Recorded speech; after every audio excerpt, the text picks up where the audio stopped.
The Faith I Live By, a devotional by Ellen G. White. The Gospel for both dispensations.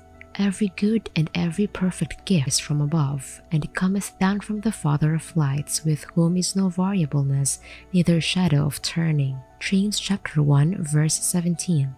Since the fall of Adam, it has been the fashion of the world to sin, and it is for our interest to know what sin is. John declares, "Whosoever committeth sin transgresseth also the law, for sin is the transgression of the law." 1 John chapter 3, verse 4. God's purpose is to save from sin.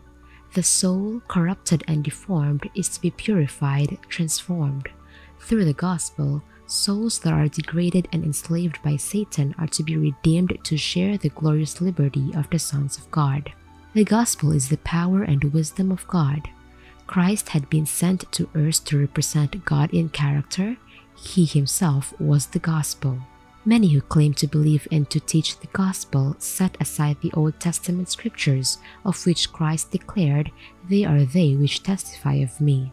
John chapter 5, verse 39.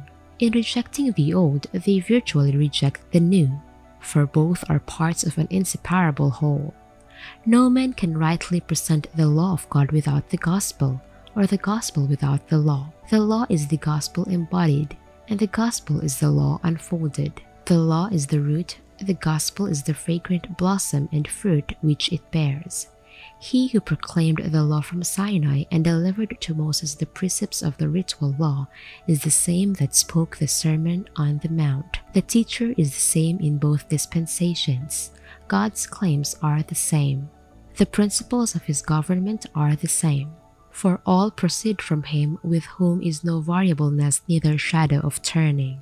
The gospel of the New Testament is not the Old Testament standard lowered to meet the sinner and save him in his sins. God requires of all his subjects obedience, entire obedience to all his commandments.